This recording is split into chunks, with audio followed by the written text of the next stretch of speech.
আজকে আমি আপনাদের সাথে শেয়ার করব বর্ষাকালে বৃষ্টির জল থেকে গাছগুলোকে আপনারা কিভাবে বাঁচিয়ে রাখবেন। আমাদের এখানে কন্টিনিউ বৃষ্টি হয়েই চলেছে। তো এই প্রচণ্ড বৃষ্টিতে আমরা যদি গাছগুলোকে কোনো রকম যত্ন না করে এইভাবে ফেলে রেখে দিই, তাহলে কিন্তু আমাদের বাগানের বেশিরভাগ গাছ ফাঙ্গাসের কারণেই মারা যাবে। তাই গাছগুলোকে বাঁচিয়ে রাখতে গেলে এই সময় আমাদের বেশ কিছু ছোট ছোট টিপস ফলো করতে হবে। সেই ছোট্ট ছোট্ট টিপসগুলো যদি আমরা এই বর্ষাকালে একটু ফলো করতে পারি, তাহলে কিন্তু আমাদের বাগানের প্রত্যেকটা গাছ বেঁচে যাবে, একটা গাছও ফাঙ্গাস লেগে মারা যাবে না। তো কী সেই টিপস জানতে গেলে ভিডিওটির সাথে থাকতে হবে। ভিডিওটা সম্পূর্ণ দেখবেন, ভালো লাগলে লাইক শেয়ার সাবস্ক্রাইব করে পাশে থাকার অনুরোধ রইল। নমস্কার বন্ধুরা, আমি সোনালি আর আপনারা দেখছেন সোনালিস গার্ডেন। প্রথম টিপস, বৃষ্টি থেমে যাওয়ার পরে আপনারা প্রত্যেকটা গাছ একটু চেক করে দেখবেন। যদি কোনো বাসি ফুল গাছের মধ্যে থেকে যায়, তাহলে সেই বাসি ফুলগুলো গাছের মধ্যে রেখে দেবেন না, গাছ থেকে তুলে ফেলে দিতে হবে।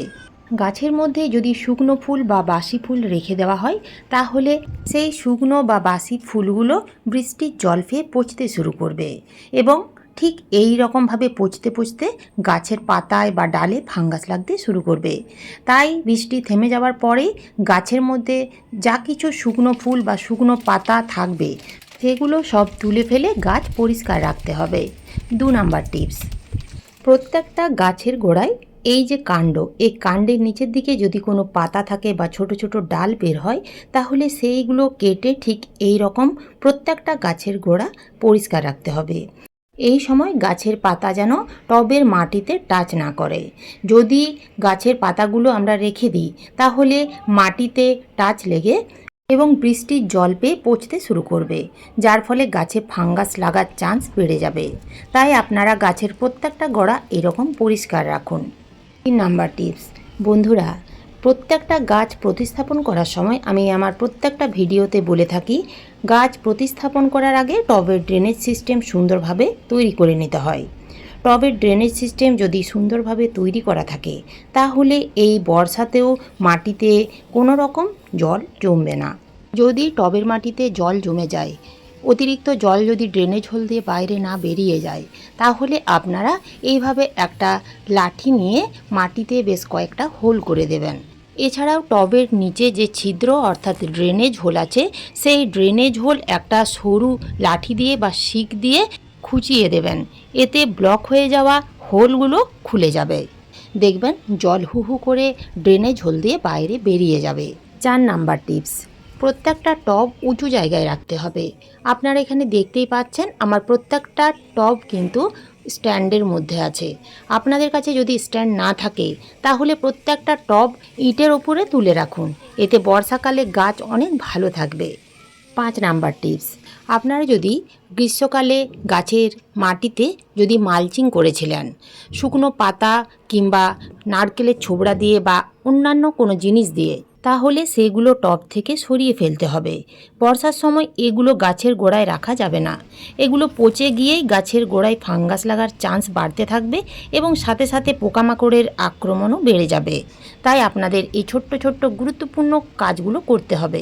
6 নাম্বার টিপস, আমরা অনেকেই গ্রো ব্যাগের মধ্যে গাছ বসাই। তো আপনারাও যদি এই রকম গ্রো ব্যাগের মধ্যে গাছ বসিয়েছেন, তাহলে একটু কেয়ার নিতে হবে। এই বর্ষাকালে বৃষ্টিপাতের ফলে যদি গ্রো ব্যাগে বেশি জল জমে যায়, তাহলে গ্রো ব্যাগে মাটি একেবারে প্যাচপ্যাচে হয়ে যাবে, যার ফলে গাছের গোড়া পচে গাছ মারা যেতে পারে। অতিরিক্ত জল যাতে বাইরে বেরিয়ে যায়, সেই জন্য গ্রো ব্যাগে নিচে এবং সাইডে কয়েকটা হোল করে দিতে হবে, অতিরিক্ত জল সেই হোল দিয়ে বাইরে বেরিয়ে যাবে। 7 নাম্বার টিপস, বর্ষাকালে বৃষ্টিপাতের সাথে সাথে বেশ ভালো রকমের হাওয়া বইতে থাকে। টবের মাটি যদি একেবারে নরম থাকে, তাহলে গাছের ডাল এবং গোড়া ভেঙে যাওয়ার চান্স অনেক বেশি থাকে। তাই কোনো লাঠি বা কঞ্চি দিয়ে এইভাবে সাপোর্ট দিয়ে রাখতে হবে।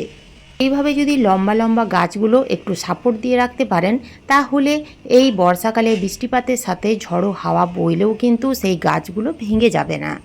8 নাম্বার টিপস, এই সময় যেহেতু কন্টিনিউ বৃষ্টি হচ্ছে, তো এই সময় কিন্তু গাছের মাটিতে কোনো রকম পচা খাবার দেওয়া যাবে না।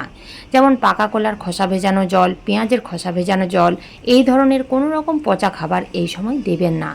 বৃষ্টি যখন থেমে যাবে, আকাশ পরিষ্কার হয়ে যখন রৌদ্রে ঝলমল করবে, মাটি খুব ভালোভাবে রৌদ্রে শুকিয়ে নিয়ে তারপরেই আপনারা তরল খাবারগুলো প্রয়োগ করবেন। যদি আপনারা মাটি ভেজা বা প্যাচপ্যাচে অবস্থায় তরল খাবার দিয়ে যান, তাহলে কিন্তু গাছে একেবারে ফাঙ্গাস লেগে পুরো গাছ কিন্তু নষ্ট হয়ে যাবে। তাই আপনারা এই সময় কোনো রকম খাবার দেবেন না। বৃষ্টির জল থেকে গাছ তার পর্যাপ্ত পরিমাণের খাবার পেয়ে যাবে, কেননা বৃষ্টির জলে প্রচুর নাইট্রোজেন থাকে। গাছ এমনিতেই ভালো থাকবে। 9 নাম্বার টিপস, এই বর্ষাকালে গাছগুলোকে ভালো রাখার জন্য আপনারা গাছের মাটিতে খাবার দিন বা নাই দিন, ফাঙ্গিসাইড গাছে স্প্রে করতেই হবে।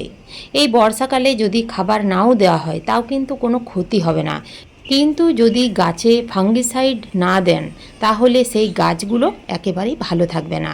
যেমন ধরুন, ফাঙ্গাসের কারণে গাছের গোড়া পচা রোগ শুরু হয়ে যাবে, শিকড়গুলো আস্তে আস্তে গলতে শুরু করবে, গাছের পাতার মধ্যে কালো কালো ছোপ ছোপ হতে দেখা যাবে। এছাড়াও গোলাপ গাছের ডাইব্যাকের মতো বিভিন্ন ধরনের সমস্যা দেখা দেবে।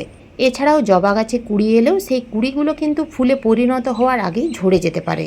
তাই আপনাদের নিয়ম করে প্রত্যেক সপ্তাহে একবার করে ফাঙ্গিসাইড গাছে স্প্রে করতেই হবে। তো আপনারা এই সময় সাব ফাঙ্গিসাইড স্প্রে করতে পারেন। 1 লিটার জলে 1.5 থেকে 2 গ্রাম দিয়ে ভালো করে ঝাঁকিয়ে পুরো গাছে স্প্রে করবেন এবং কিছুটা পরিমাণ মাটিতেও দিয়ে দেবেন। আপনাদের কাছে যদি সাব ফাঙ্গিসাইড না থাকে তাহলে 1 লিটার জলে 1 চামচ হলুদ গুঁড়ো ভালো করে গুলে নিয়ে ছেঁকে নেবেন। তারপরে সেই জল প্রত্যেকটা গাছে খুব ভালো করে স্প্রে করে দেবেন। বন্ধুরা, বর্ষাকালে কিন্তু প্রত্যেকটা গাছের গ্রোথ খুব সুন্দর হয়। এই সময় নতুন নতুন কচি কচি পাতা ছাড়তে শুরু করে, তার সাথে সাথে পোকামাকড়ের উপদ্রব বাড়তে থাকে। আমরা যদি নিয়ম করে কীটনাশক গাছে স্প্রে না করি, বিশেষ করে এই বর্ষাকালে, তাহলে কিন্তু গাছে কুড়ি এলে সেই কুড়িগুলো ঝরে যাবে, গাছের গ্রোথ থেমে যাবে, এছাড়াও গাছে বিভিন্ন ধরনের সমস্যা দেখা দেবে। তো সেই জন্য আমাদের নিয়ম করে গাছে কীটনাশক স্প্রে করতে হবে। আপনারা যদি বাজার চলতি জৈব কীটনাশক গাছে স্প্রে করতে চান তাহলে নিম অয়েল গাছে স্প্রে করতে পারেন। এছাড়াও একতারা কিন্তু মিলিবাগ জাপ পোকার জন্য বেস্ট। আপনারা এই একতারা যে কোনো সারের দোকানে বা নার্সারিতে পেয়ে যাবেন। বেকিং সোডা গাছে স্প্রে করতে পারেন। একদিকে যেমন কীটনাশকের কাজ করবে, অন্যদিকে তেমনি ছত্রাকনাশক হিসেবেও কাজ করবে। এছাড়াও এই সময় গাছে রসুন ব্যবহার করতে পারেন। এছাড়াও বাড়িতেই আপনারা বিভিন্ন উপাদান দিয়ে জৈব কীটনাশক তৈরি করে গাছে স্প্রে করতে পারেন। কিভাবে তৈরি করবেন এ নিয়ে আমার চ্যানেলে ডিটেলসে ভিডিও দেওয়া আছে। আমি এই ভিডিওর শেষে প্লেলিস্ট দিয়ে দেব, সেই প্লেলিস্টে গিয়ে আপনারা সমস্ত রকমের ভিডিও দেখে নিতে পারেন। তো আপনারা এইভাবে এই বর্ষাকালে গাছগুলোর একটু পরিচর্যা করুন এবং এই টিপসগুলো একটু ফলো করুন। দেখবেন আপনাদের গাছও আমার এই গাছগুলোর মতো বর্ষাকালেও সুস্থ সবুজ সতেজ থাকবে এবং একটা গাছও মারা যাবে না। আজ এই পর্যন্তই, ফিরে আসবো অন্য কোনো নতুন ভিডিও নিয়ে। ধন্যবাদ।